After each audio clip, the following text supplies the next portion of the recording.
My girlfriend swore she was saving herself for marriage, but one weekend away with her gay best friend ended in a drunken night with 4 men, and now I'm stuck deciding if I should throw away 4 years or try to forgive. My girlfriend Katie, 22 female, and I, 26 male, met in college and have been together for 4 years.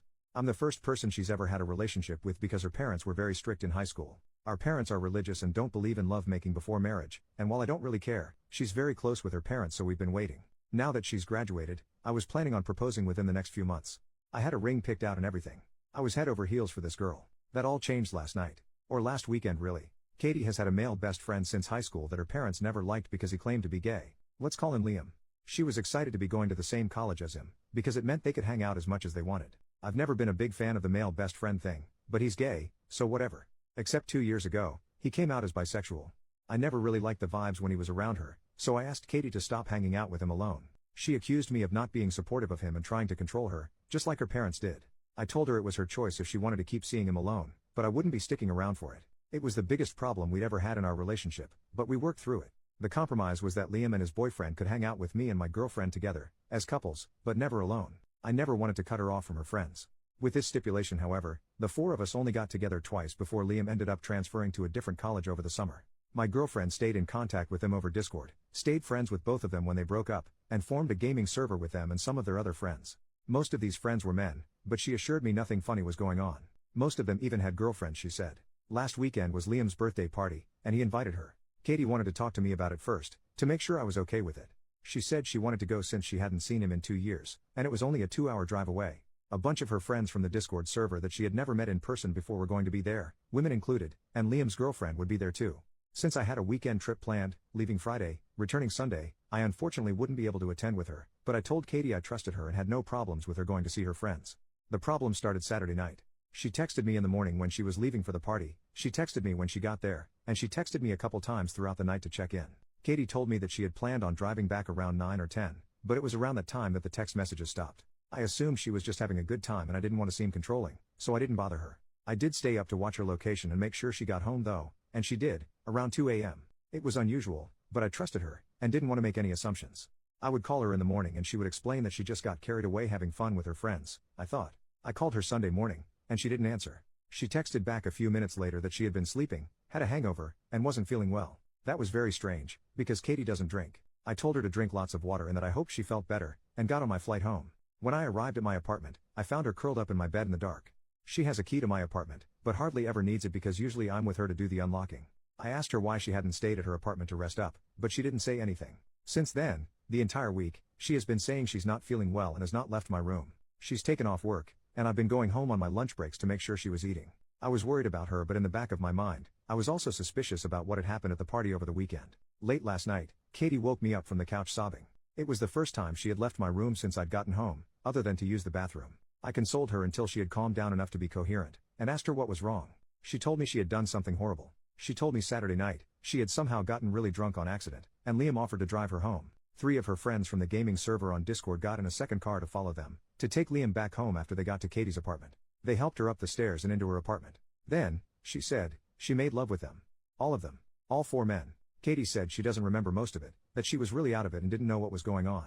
She said she's been sick ever since trying to figure out how to tell me, because she loves me so much and didn't want to hurt me. Didn't want to hurt me, but gave away her cherry, that she was supposedly saving for marriage, to 4 other men, instead of the man who spent the past 4 years caring for her. She said she wanted to tell me right when I got back, which is why I found her in my apartment, but she couldn't bring herself to because she didn't want to lose me. She begged me not to break up with her. I told her I needed some time to myself to think. She then begged me not to make her go back to her apartment. I didn't feel like fighting, so I just told her she could go back into my room. I could hear her crying intermittently all night. I have to admit I was brought to tears myself. I can't believe how she would throw away our whole relationship, the 4 years we've built together, over one party. I was going to propose soon. I trusted her, and now it's broken. I'm at work, and I haven't been able to focus all day. Part of me wants to tell her to get out the second I get home, if she's still there, and that I never want to see her again. Part of me wants to talk to her more and see if there's anything left to salvage. I can't tell which side is more unreasonable. How do I navigate this? Edit, I have heard everyone and am on the way home to go check on her. For those telling me to break up with her, even if it turns out not to have been SA, I could never forgive myself if it was and I left her to deal with it on her own. Update 3 days later, trigger warning, SA. My girlfriend has gone to bed early and I have nothing better to do, so I'm finally getting a chance to write this. After reading all the comments that opened my eyes to what really happened, I left work a little before lunch and immediately went home to check on my girlfriend. She was as I had left her, curled up in bed and crying. The first thing I did was just go hold her, after asking for consent. I cried with her. After a while, I gently brought up what happened that night. Did she actually want any of that to happen? A lot was said, but long story short, and as many of you suggested, she did not. To clear some things up, these friends that she was with at the party were not just random people she met online. They were personal friends of Liam, who she had been best friends with for 8 years. These friends, while she herself never met them in person, were people she had talked to and gamed with over the past year or so. I would hear her talking with them over the headset and I never noticed anything strange. She's pretty shy and introverted, so I was happy for her to have friends to play with while she gamed. They weren't all men either. From what she said, there were 4 or 5 women in the server as well. Of the people at the party, 3 of the men and 2 of the women attended. Also there were Liam's girlfriend, a couple of other friends, and a few of their partners. All in all, there were only around 15 guests, and everyone knew each other for the most part. It was never meant to be a huge thing, just a get-together of Liam's closest friends at his house. Alcohol wasn't even supposed to be a big part of it. At the beginning of the party, a lot of them just gamed together, since they hadn't been able to in person for a while. There was no big girl or guy separation, as a lot of people at the party were LGBT+. Some people got in little groups to chat together, just general mingling, etc. About midway through the party, one of the guests poured everyone some mystery shots. Katie rejected it at first. Liam, however, urged her to for his birthday. When everyone else heard she'd never taken a shot before, they all egged her on too. It was just one shot. Liam insisted it would wear off well before time for her to head home, and if not, she could just wait however much longer until she felt comfortable driving. She felt like she had to. From that point, things got a little less clear. There was more hanging out. There was more alcohol. People, she wasn't sure which ones, kept handing her drinks and insisting. She didn't want to ruin Liam's party, and she knew if nothing else, he would look out for her. She didn't feel right, but Katie said she thought he would have told her if something was wrong, and he kept telling her everything was okay. She remembers feeling really sick. She remembers seeing others passed out on the couch. She remembers Liam saying he wanted to personally take her home, driving her car, to make sure she was okay. He felt bad he had let her get so messed up, he said.